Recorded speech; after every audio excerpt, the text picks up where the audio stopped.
you so much, Mr. President. Thank you. Your Excellency Emmanuel Macron, President of the French Republic and co-chair of the Africa Forward Summit 2026. Excellencies, heads of state and government, honorable ministers, captains of industry, distinguished delegates, ladies and gentlemen. It is a profound honor and privilege to welcome you to the Africa Forward Summit 2026 here in Nairobi, Kenya, the cradle of humankind, the birthplace of our shared human history, and the origin of wonder. Wherever you come from, you are not merely visiting. You are returning to the very beginnings of humanity. And so, with warmth, friendship, and pride, I say to you all, welcome home. Bienvenue chez vous, karibuni nyumbani. We gather, ladies and gentlemen, at a profound, consequential moment in global affairs. The foundations of international order are being reshaped by deepening geopolitical divisions, persistent conflicts, economic volatility, climate pressures, and widening inequalities. Long-standing assumptions about global stability, cooperation, and prosperity are being tested as never before.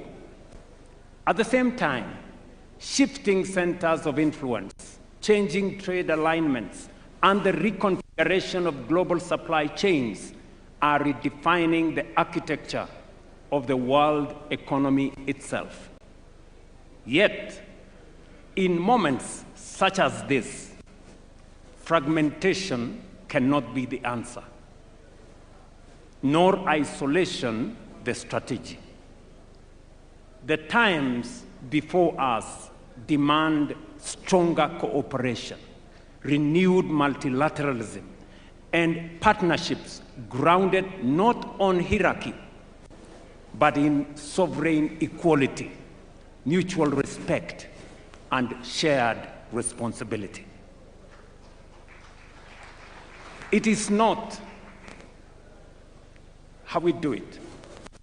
It is in that spirit that we convene this summit, grounded in our shared conviction that enduring partnerships must not be built on dependency, but on sovereign equality, not on aid or charity, but on mutually beneficial investments, and not on extraction or exploitation, but on win-win engagements.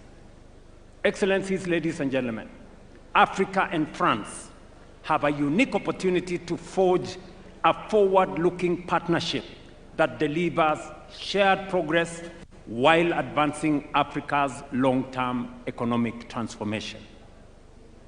Africa approaches this summit not from the margins of global affairs, but as a strategic actor in its own right, endowed with vast natural resources, expanding markets, and one of the greatest reservoirs of youthful talent and innovation anywhere in the world today.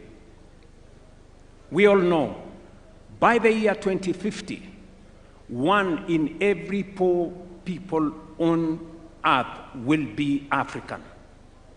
That reality alone will shape the future of labor, will shape the future of markets, urbanization, energy demand, and global economic growth. Over the course of this summit, our deliberations will focus on priorities fundamental to Africa's development trajectory and long-term prosperity.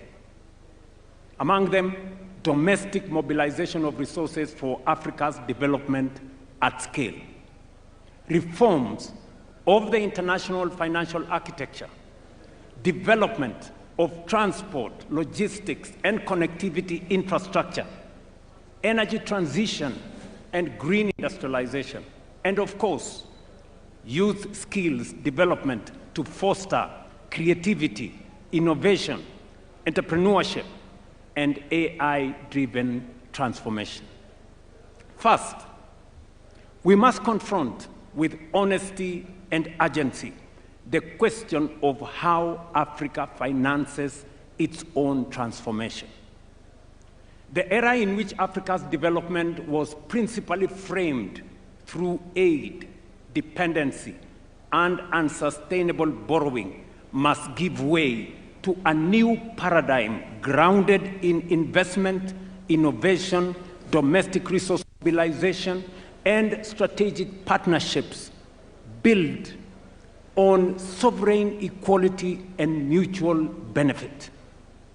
Because Africa is not part of the global problem, Africa is in fact the solution to the global challenges that exist today, including those of Africa. Our continent possesses vast natural resources, critical minerals, fertile land, immense renewable energy potential, expanding consumer markets, dynamic entrepreneurs, and the youngest population in the world. What Africa requires today, friends, is not charity, but investments, not extraction, but value creation, not dependency, but mutually beneficial partnerships capable of unlocking shared prosperity. That is the essence of the Africa Forward Summit. It is about recalibrating Africa's place in the global order. It is about redefining engagements with Africa, including with long-standing partners such as France, away from outdated models of aid and asymmetrical dependency towards a framework anchored on investment, enterprise, innovation, industrialization, and mutually beneficial cooperation. And we are very clear about this. The current international financial system remains structurally unequal. African countries continue to face disproportionately high borrowing costs, constrained access to concessional financing, and distorted risk perceptions that are frequently disconnected from economic realities that exist in this continent. The bias embedded within global credit rating systems continue to penalize African economies, increase the cost of capital, and discourage long-term investments into productive sectors. This imbalance is neither sustainable nor just. It is one of the principal constraints on Africa's ability to finance infrastructure, industrialization, climate adaptation, and economic transformation at the scale that is required. That is why Africa has supported the establishment of the African Credit Rating Agency, an important step towards ensuring fairer, evidence-based, and context-sensitive assessment of African economies and investment opportunities. Its purpose is not to replace existing global institutions, but to correct long-standing distortions in risk perception that continue to increase the cost of capital for African countries and continue to discourage long-term investment into productive sectors. At the same time, we must recognize that the World Bank and the International Monetary Fund alone cannot finance Africa's development ambition. We have to be realistic. Even as reform efforts continue, the scale of Africa's transformation requires us to rethink the sources, structures, and instruments of development finance itself. Africa must increasingly finance Africa. Let me repeat that. Africa must increasingly finance Africa. What do I mean? Across our continent, enormous pools of domestic capital remain underutilized. Africa today holds more than $4 trillion in long-term domestic savings, including over $1 trillion in pensions and insurance assets, and more than $500 billion in central bank reserves. I am not talking about Europe, I'm talking about Africa. Yet, paradoxically, while this capital exists within African economies, governments across our continent continue to struggle to finance critical infrastructure, transport corridors, energy systems, industrial parks, logistics networks, and even affordable housing. There is capital in Africa, but Africa's development projects remain starved of financing. The issue, therefore, is not liquidity. It is risk architecture. That is why Africa is laying the foundation of a stronger, more resilient, and more self-sustaining financial architecture. Kenya, therefore, reaffirms its very strong support for the Alliance of African Multilateral Financial Institutions as a strategic platform for coordinating capital mobilization, risk sharing, and project execution across our continent. You remember, colleagues, that we did endorse at the last AU summit the Alliance of African Multilateral Institutions, starting with the World Bank and all the other institutions.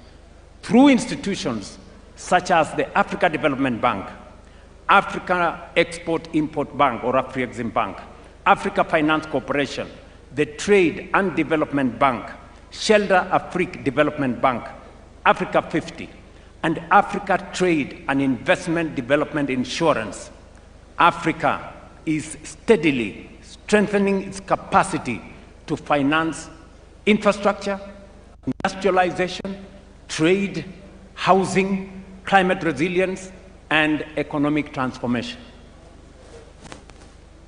These institutions are more than financial intermediaries. They are instruments of African agency, strategic sovereignty, and collective self-determination. Friends, we must believe in ourselves. That is why we strongly support the recapitalization of African Trade and Investment Development Insurance as a critical pillar of the new Africa financial architecture for development. And I must thank the President of the Africa Development Bank, who is right here with us, for spearheading this effort together with all the other multilateral institutions. This is because Africa does not need more fragmented institutions.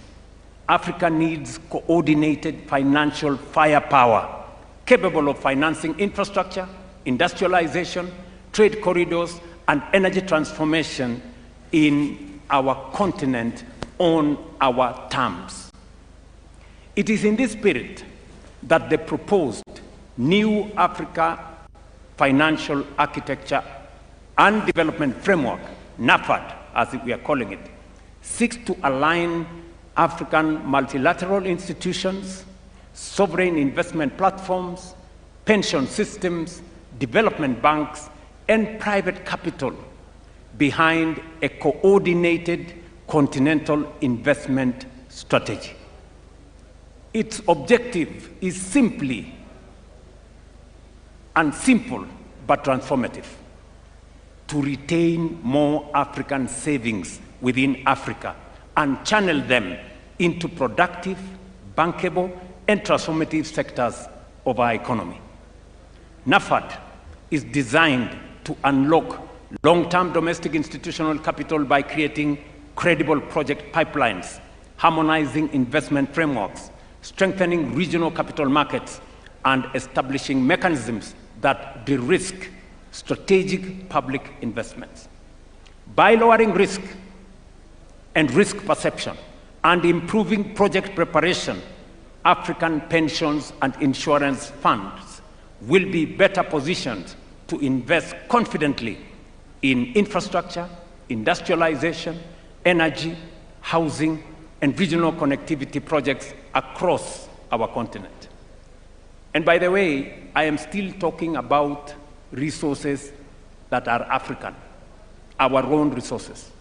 Ultimately, NAFAD represents Africa's collective effort to build financial sovereignty by aligning African institutions, African savings, and African capital markets behind Africa's development priorities. And Kenya has already begun implementing the elements of this vision through the establishment of the National Infrastructure Fund, a platform designed to mobilize long-term domestic capital into strategic national projects. Already, our new National Infrastructure Fund has mobilized approximately $1 billion in the last 4 months, demonstrating the enormous potential that exists within African economies themselves. And this is money we have just mobilized here in Kenya. As government, we are deliberately partnering with the private sector to build confidence, reduce risk, and crowd in investment into transformative public infrastructure. Our objective is simple: to create credible mechanisms through which private capital can participate securely and profitably in Africa's growth story. Kenya's experience demonstrates what domestic resource mobilization can achieve. Over the last 3.5 years, we have mobilized nearly $4 billion locally for our affordable housing program. Through innovative domestic financing mechanisms, we are investing in housing, creating jobs, supporting enterprise, and expanding home ownership, while restoring dignity to millions of Kenyan citizens. This experience demonstrates a fundamental truth: Africa can generate substantial development resources internally when institutions are strong, policies are credible and predictable, markets are trusted, and citizens themselves become active participants in nation building. Excellencies, infrastructure development remains one of the most decisive foundations of Africa's economic transformation and continental integration. Africa's infrastructure financing gap continues to constrain productivity, continues to increase the cost of trade, weaken industrial competitiveness, and fragment markets across our continent. According to the Africa Development Bank, Africa requires between $130 and $170 billion annually for infrastructure investment, with financing gaps estimated at between $70 and $100 billion every year. Bridging this gap will not happen through public borrowing alone. It requires innovative financial instruments, blended finance mechanisms, de-risking facilities like the one I have talked about, and strong public-private partnership capable of unlocking institutional capital at scale. But the broader challenge before us is continental. We must accelerate investment in transport corridors, in ports, rail systems, roads, aviation connectivity, and integrated logistics ecosystems capable of binding Africa together into one competitive economic space under the Africa Continental Free Trade Area. Because Africa cannot trade effectively with itself while its economies remain disconnected from one another. Connectivity is not merely about infrastructure. It is about competitiveness. It is about regional value chains. It is about food security, and it's about industrialization. And ultimately, it is about shared prosperity. Equally critical is the question of energy. That is why we must fundamentally restructure and strengthen Africa's financial architecture to mobilize the scale of capital required to finance this transformation on African terms. Excellencies, Africa possesses some of the greatest renewable energy potential anywhere in the world, from geothermal resources in the Rift Valley and on to immense opportunities in solar, wind, hydroelectric power, and green hydrogen across our continent. Africa, therefore, has a historic opportunity, not merely to participate in the global energy transition, but to help lead it. But for Africa, the energy transition must also be a development and an industrialization transition. We must accept a future, and we cannot, let me repeat that, we cannot accept a future in which Africa simply exports raw green minerals, while industrial value addition, advanced manufacturing, and technological innovation take place elsewhere. That model belongs to the past. Africa must become a competitively industrial hub powered by clean energy, modern infrastructure, innovation, and strategic investment partnerships. Green industrialization presents our continent with an opportunity not only to contribute meaningfully to global climate solutions, but also to create jobs, expand manufacturing capacity, strengthen exports, deepen regional value chains, and accelerate structural economic transformation. Excellencies, ladies and gentlemen, perhaps Africa's greatest strategic asset is its people. This demographic and the demographic reality that it presents will profoundly shape the future of labor markets, the future of technology, urbanization, consumption, innovation, and of course, economic growth. Our youth population is not a burden to be managed. It is an extraordinary strategic advantage to be invested in. But demographic potential does not automatically become demographic power. It must be deliberately cultivated by education, skills development, research, digital inclusion, entrepreneurship, and technological innovation.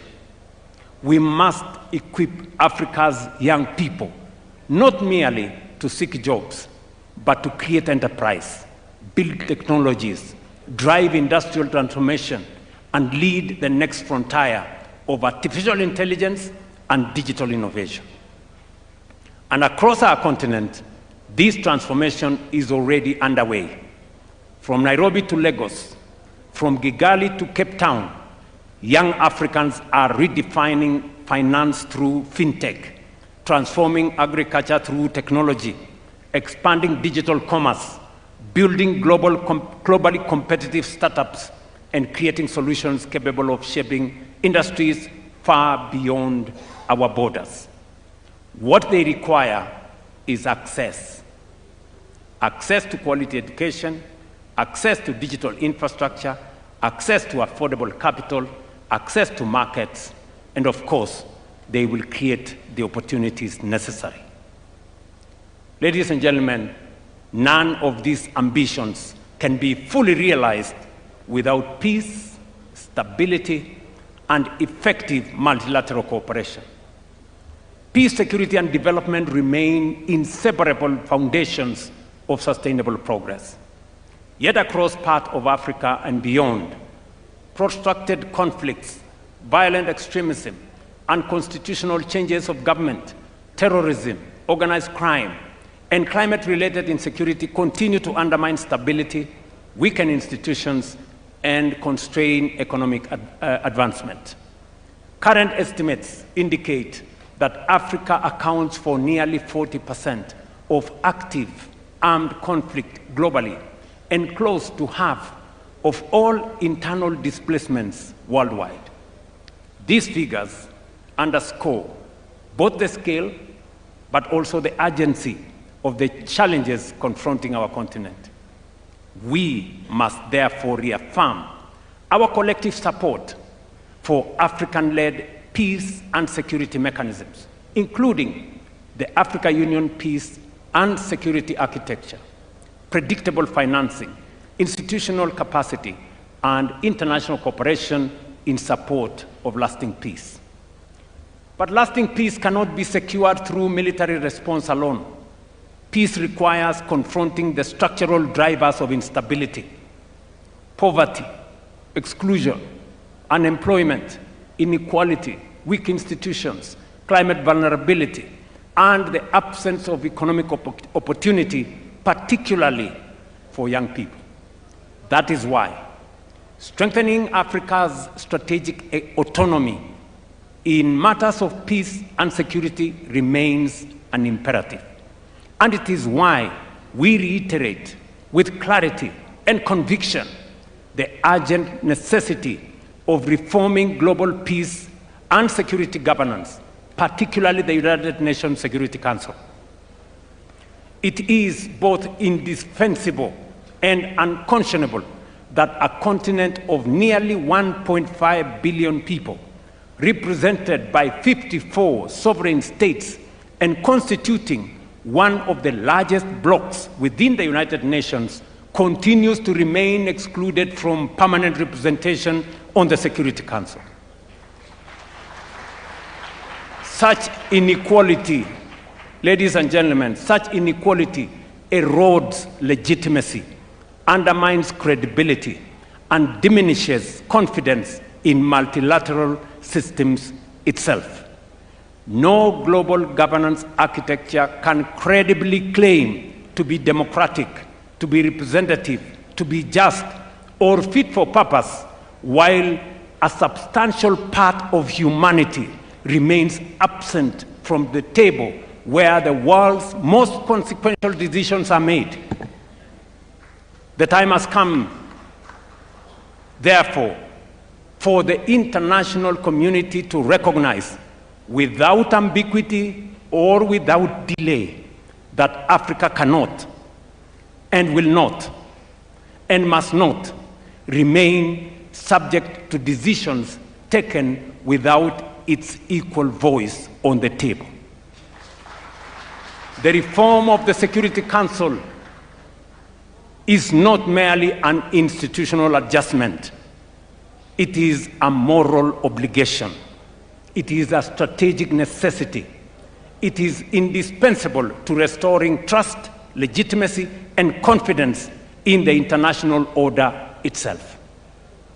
Kenya, therefore, remains steadfast in its support for the common African position as articulated in the Ezulwini Consensus and the Sirte Declaration, which calls for Africa to be accorded permanent representation on the Security Council with all the prerogatives and privileges of permanent membership, alongside additional non-permanent seats. Excellencies, ladies and gentlemen, Africa does not need privilege, but fairness. We don't need exclusion, but inclusion. We do not seek confrontation, but partnership anchored on mutual respect, shared responsibility, and of course, shared progress. This summit, therefore, presents us with an opportunity to define a new era of engagement between Africa and its partners, an era based not on dependency, but on dignity, not on extraction, but on value creation, and not on short-term transactions, but on long-term shared prosperity. Because the Africa we envision is an Africa of confidence, an Africa of ideas, an Africa of innovation, an Africa of enterprise, an Africa that believes in itself, invests in its people, mobilizes its own resources, and engages the world as an equal partner in shaping balanced, prosperous, and peaceful global future. Africa is rising, determined to shape its own destiny, and increasingly prepared to shape the future of the world itself. That is the Africa Forward agenda. An agenda grounded not on dependency, but in sovereignty, not in vulnerability, but in resilience, and not in limitation, but in possibility. That is the Africa whose time has come. Excellencies, ladies and gentlemen, Kenya is deeply honored to co-host this summit here in Nairobi. We look forward to productive deliberations, practical outcomes, and enduring partnerships capable of advancing prosperity, stability, dignity, and shared progress for our people and for future generations. I thank you for your kind attention. Thank you very much.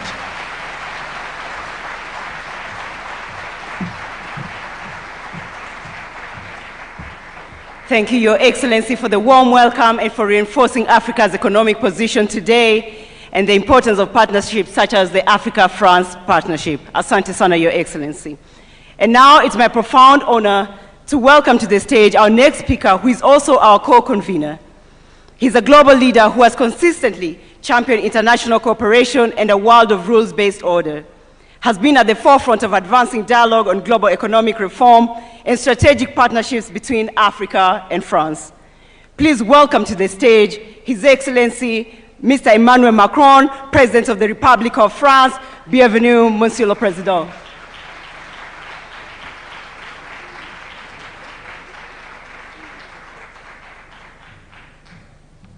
Thank you so much. Mr. President, dear William, Your Majesty, Head of State and Governments, Secretary General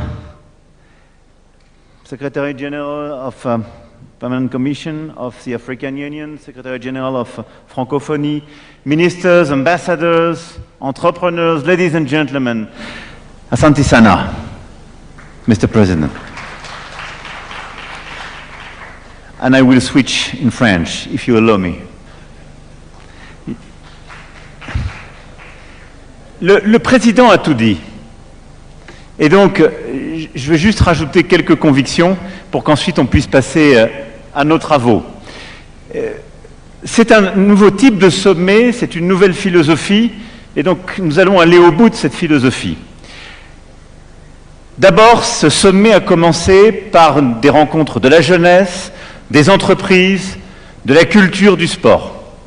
Et d'ailleurs, nous allons juste après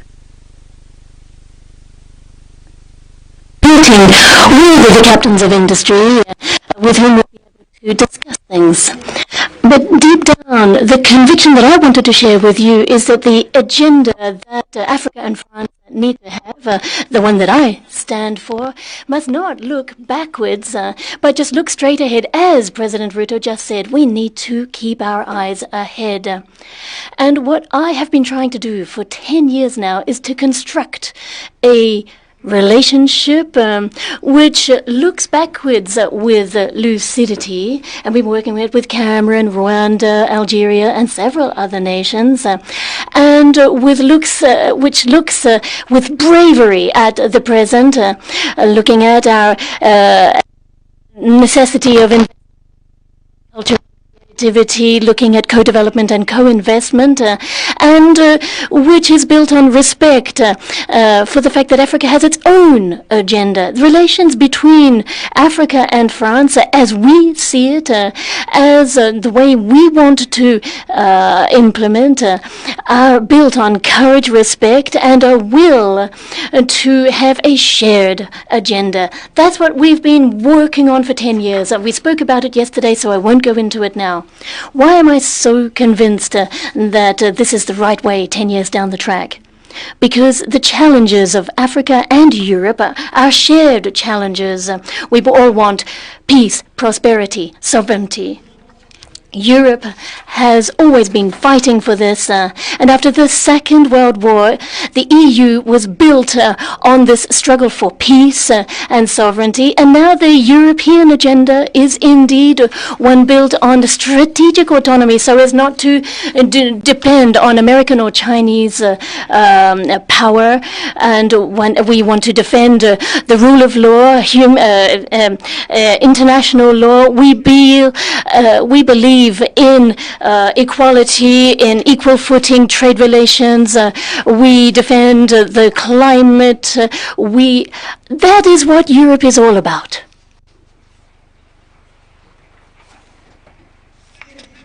And that is the exact same challenge that Africa has before it. What Africa wants is peace, prosperity, and independence. And deep down, this partnership that is embodied here in this Africa Forward Summit is a bond between Africa and Europe. This is what France is working for: peace, prosperity, and this strategic independence. It's a very powerful thing, and if we can do this, then it will enable us to reconstruct together a multilateral order that has been thrown into upheaval, been jeopardized, affects all of us, and deep down this can be a strong basis for moving forward together. And in terms of peace, I don't want to repeat what President Ruto said. Peace is going to require African unity, and I really firmly believe this. And I'm delighted to see so many of my brothers here, heads of state and government from so many nations who have come to Nairobi. I know that you're all very busy, so I'm very grateful to you for making this, because it really does share this image of a united continent, from Maghreb right down to the Indian Ocean, the south of the continent, Western Africa, Central Africa, and Eastern Africa. Remember, all of these different parts of Africa, given that it is so large, are all part, nonetheless, of one continent with a shared agenda. Which means that if we want to be beside you, it means that we have equal representation, better representation for Africa in international instances such as the UN, the financial institutions, and we want it represented in the Security Council of the UN. As we have also been fighting for for Africa to have a permanent seat at the G20. We've been fighting for this for years, and we've now made it a reality. And we are fighting for an agenda, along with the Secretary General. We've been talking about this for an African UN presence, which will be all the better placed to defend its own peace and security operations, particularly through the UN missions. We hope to see all the wherewithal given to Africa to ensure its own sovereign security. The African continent needs better representation, and Africa has the capacity to build on its strengths. So what we stand ready to do is assist you financing that with a reworked security arrangement which is respectful of the sovereignty of each African country, but never eclipsing each nation's sovereignty. And I'm delighted to hear from your introductory remarks a moment ago that we can build together a shared agenda to overcome the peace and security challenges that we face, and continue to work together so that the whole of the UN can move forward on a more equitable basis. Prosperity next. With President Ruto, I was discussing this. I think that he is absolutely right when he's talking about the prosperity of the continent. It's clear, it's simple. No, what I'm offering is not to offer assistance. Those days are behind us. And we know that there are budgetary challenges in some instances, security challenges in others. These are realities that we need to be realistic about, but we need to rethink our North-South relations. And we need to look with lucidity at all of the cross-cutting benefits that Africa can derive from its diaspora. Those who are working very, very hard in many, many of our countries and send remittances back home are another important lever that we must not overlook. But the main notion I want to focus on is co-investment. What is co-investment able to achieve? It means investing in human capital, the young talents in Africa, in a formal economy. One of the major difficulties here is too much of the African economies that are underneath the tip of the iceberg is informal economy. It's about time we brought them into the value chains and to structure your agricultural sector and your industrial sector in such a way that it will be stronger than ever, so that Africa will no longer be seen as a place for rare earths and other resources to be extracted, but rather to be a partner. So we are working towards a transformation of investment relations, investing in value chains, energy, sustainable development, building on your strengths and your youth and your talent. And this is what the Business Roundtable is hopefully going to enable us to structure by looking at investing in AI, health, the blue economy, and sustainable agriculture. So what we need to do is look at the partnership that we want together through a logic of investment. And this is where we see this agenda of prosperity and sovereignty altogether. Getting Africa forward on the economic level means greater sovereignty and autonomy. It's important for Europeans as well to have more strategic autonomy in its partnerships. We need to ensure that we do not become dependent on the two major powers who in some ways look like they're going to eclipse everything. And it's not just France and Europe today who are going to mobilize all of the critical minerals or rare earths that we're going to need for the future. It's neither France nor Europe that will be here giving you diktats on the way forward. No.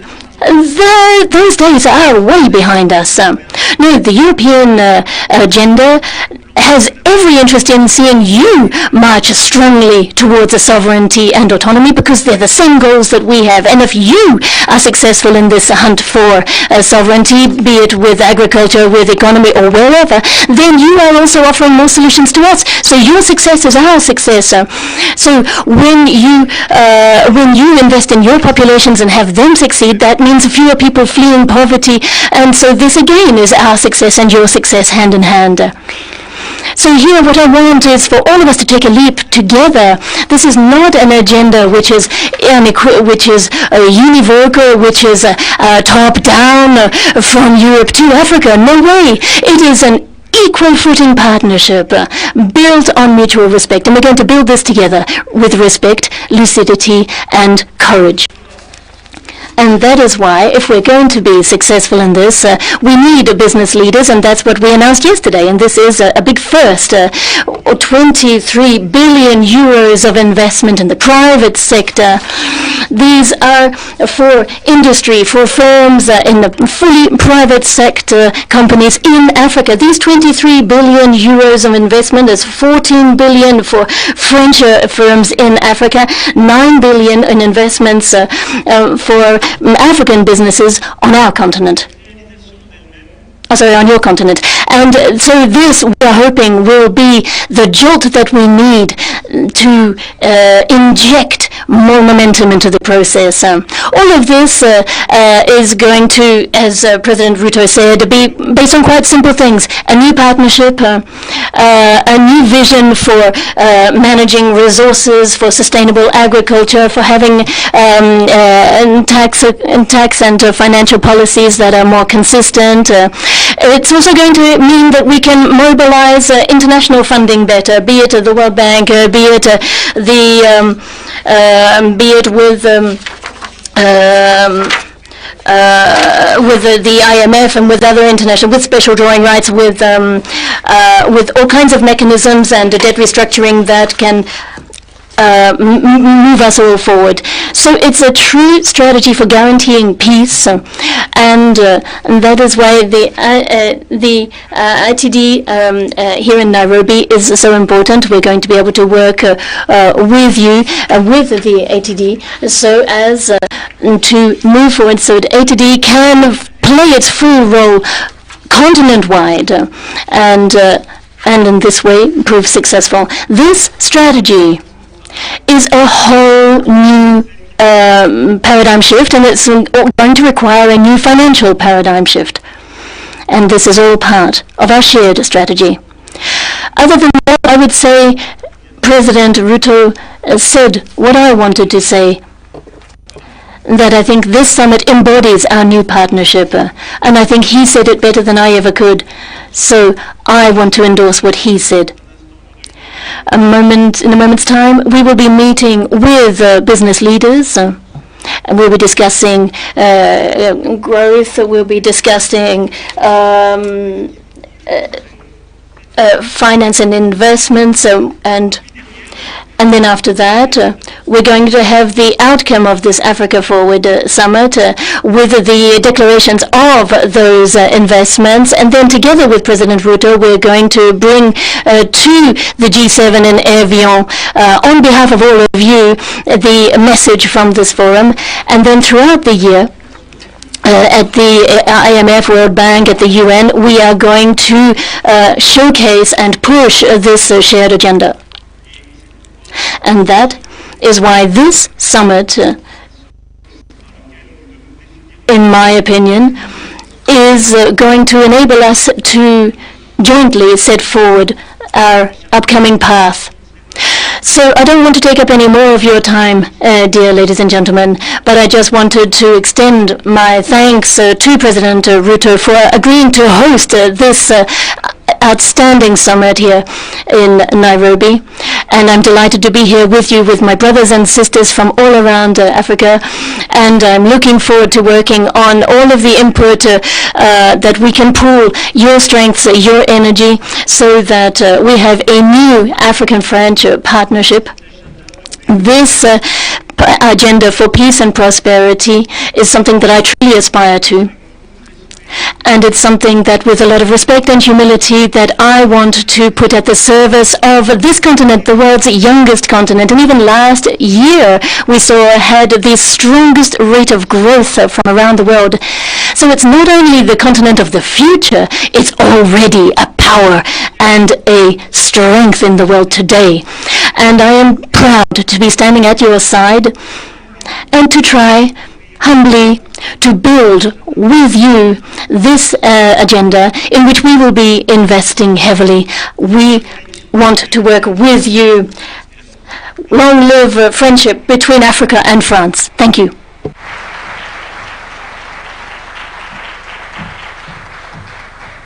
A warm, big round of applause for His Excellency. Thank you, Mr. President, for reinforcing the shared opportunities between Africa and France to continue working together.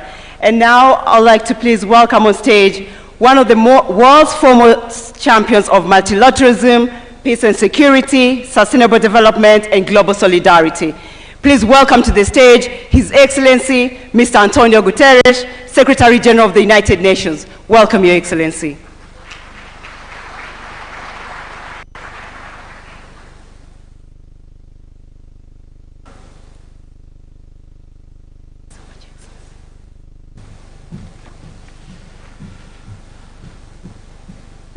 President William Ruto, President Emmanuel Macron, congratulations. Congratulations for convening this Africa Forward Summit, and congratulations for forging this renewed partnership between France and Africa for African development. Your Majesty, Excellencies, ladies and gentlemen, the name of this summit captures the moment and the mission: Africa Forward. Forward through one of the most turbulent global moments in living memory. Africa is not waiting. Africa is moving, and Africa is leading. African continents are driving one of the defining debates of our time on how to reform a global financial architecture designed in 1945 for a world that no longer exists. Africa played a leading role in the approval of the Pact of the Future by the General Assembly of the United Nations. It is African leadership building new tools like the Borrowers Platform, and so that the countries can speak as one and negotiate from strengths. Challenging the credit rating systems that locks too many of the borrowing tools they need. Africa has had a leadership in securing the Seville commitment to expand the lending power of multilateral development banks, to mobilize private capital at scale, and to deliver relief from the debt burden crushing developing economies.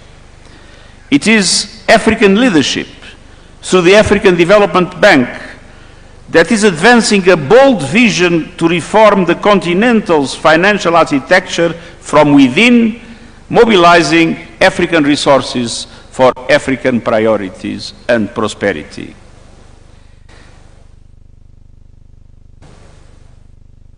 Africa is driving a UN framework convention on international tax cooperation so that countries are no longer cheated out of what is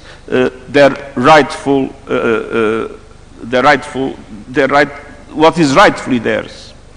And I want to praise the African leaders that have understood that it is absolutely essential also to do everything with the adequate policies and strategies to mobilize a much stronger share of national resources in order to be able to accelerate the development of the continent.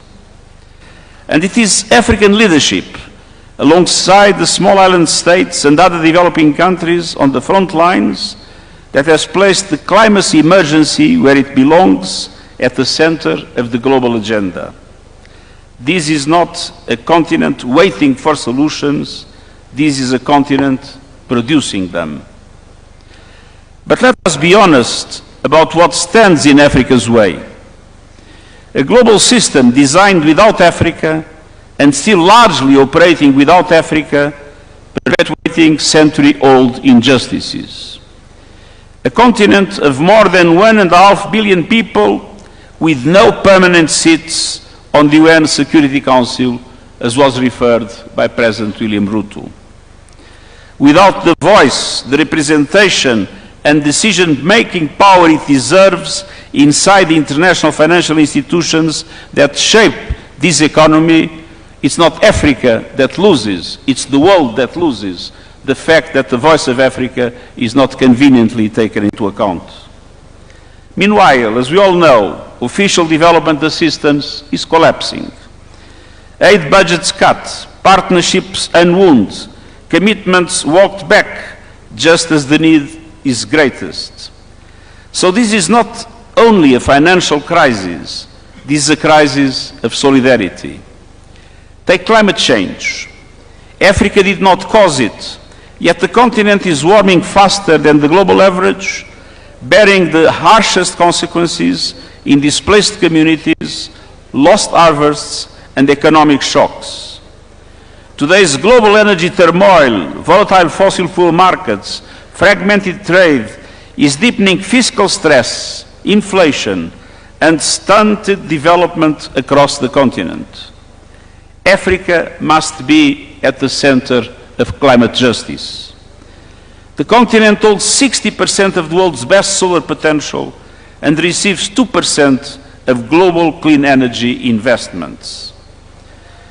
With the right finance, Africa could generate 10 times more electricity that it needs by 2040 entirely from renewables. Yet, 600 million Africans still live without electricity. And 1 billion still rely on unclean cooking, a crisis that takes 800,000 lives a year, mostly women and children, mostly out of sight. And on average, the continent faces borrowing costs twice as high as OECD countries as an average, draining resources that should be building the future. That is not a market verdict on Africa. It is a verdict on the injustices of the system. The continent also holds extraordinary reserves of the critical minerals the green transition depends on.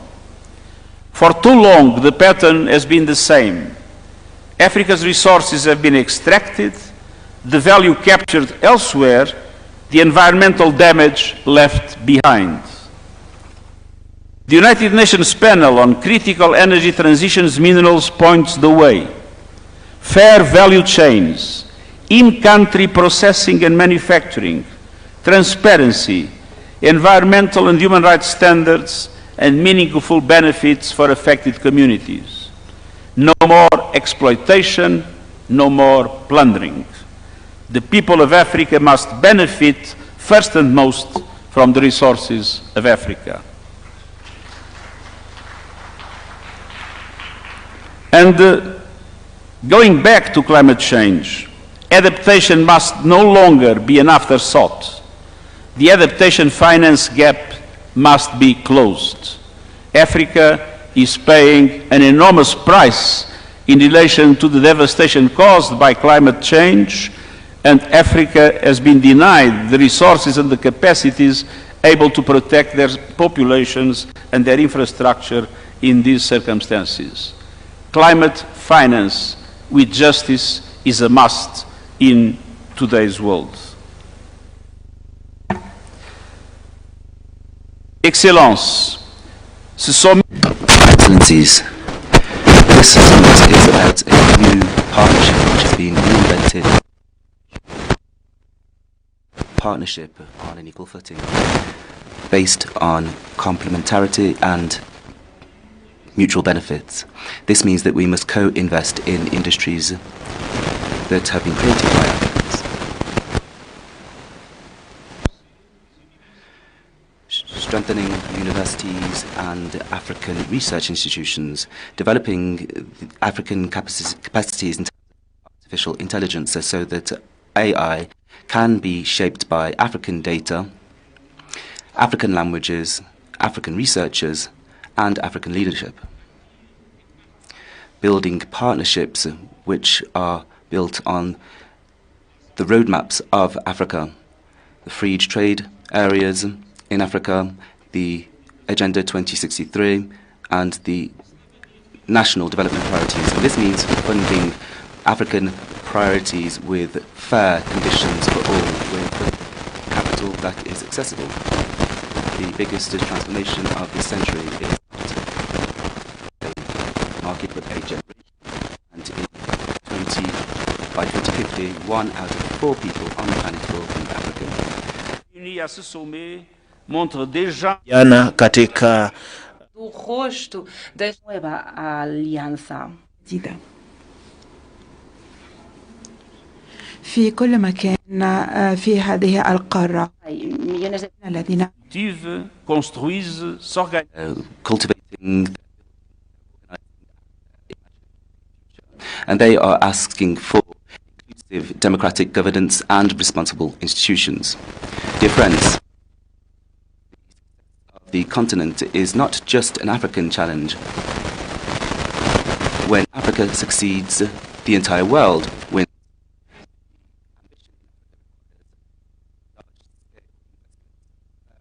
National systems and partnerships built on mutual respect together. Let us move forward with Africa, with trust, solidarity, and the hope of a shared future. Thank you very much.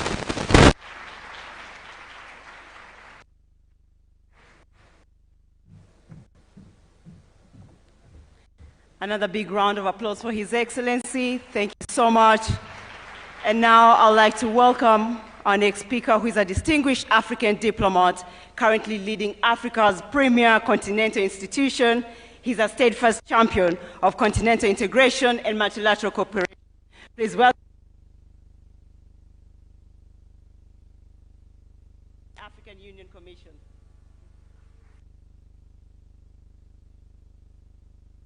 Monsieur William Ruto, président de la République du Kenya, Excellence Monsieur Emmanuel Macron, président de la République française, co-initiateur du sommet Africa Forward, Excellences, Mesdames et Messieurs les chefs d'État et de gouvernement, Excellences, Monsieur le Secrétaire général des Nations Unies, Mesdames et Messieurs. D'emblée, j'aimerais adresser nos remerciements au Kenya pour l'accueil de cet important événement. À travers cette rencontre, le Kenya et la France souhaitent impulser à l'Afrique une dynamique de progrès. En effet, l'Afrique doit se positionner pour peser sur les décisions globales. La géopolitique internationale est perturbée. L'économie mondiale vacille. Le multilatéralisme et la sécurité collective sont remis en question. Dans ce contexte incertain, notre continent se doit d'être aux avant-postes de l'alternance. Il est indéniable que l'Afrique possède des atouts majeurs: démographie et jeunesse, terres et ressources minières, énergie renouvelable et hydrocarbures. En effet, transformer le continent résidentiel the transformation of these assets into advantages, diversifying our economy. This is part of the recipe for success. Excellencies, ladies and gentlemen, it is possible to welcome technology at a lower cost to train young people and our women. Energy will be the major factor. The competitiveness of our economy will require affordable capital. It is estimated that $690 billion, with 80 billion of illicit financial flows and 115 billion in annual additional costs.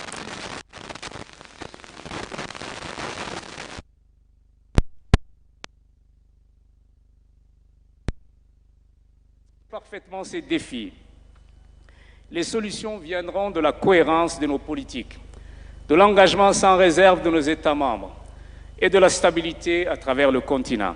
Les institutions multilatérales sont appelées à être proactives. More balanced partnerships and the cost of development are fundamental principles of global governance. Africa stands ready to take on greater responsibility on the international stage and in particular in the global south. Excellencies, ladies and gentlemen, peace and stability are an important challenge on the continent. Security must no longer be an obstacle to investment on our continent. It is therefore imperative to ensure that we do this without hesitation. The African Union Commission has made this an absolute priority. It has become irrelevant when I listened to our presidents here, in particular President Ruto. He touched upon all the issues I wanted to raise, but let me conclude my very brief remark by saying this. The future is for the African continent. The African continent will be the powerhouse of global growth. So let us work together, let us put our energies together and move forward. And I thank you.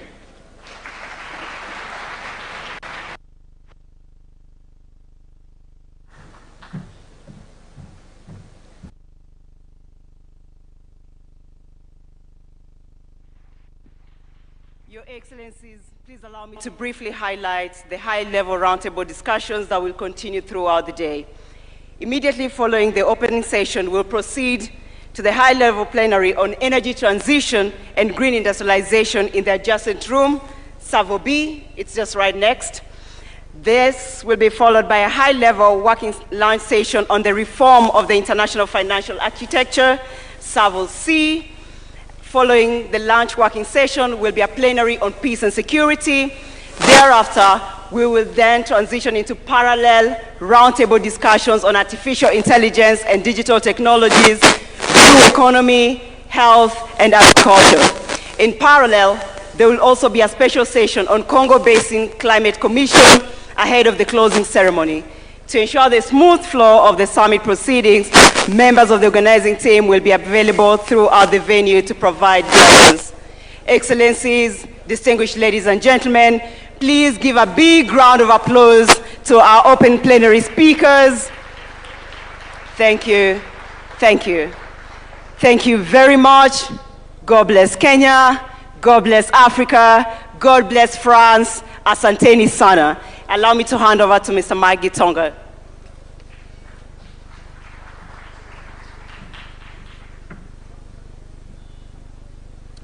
Thank you, Vivian. Let's give a clap for Vivian for great moderation.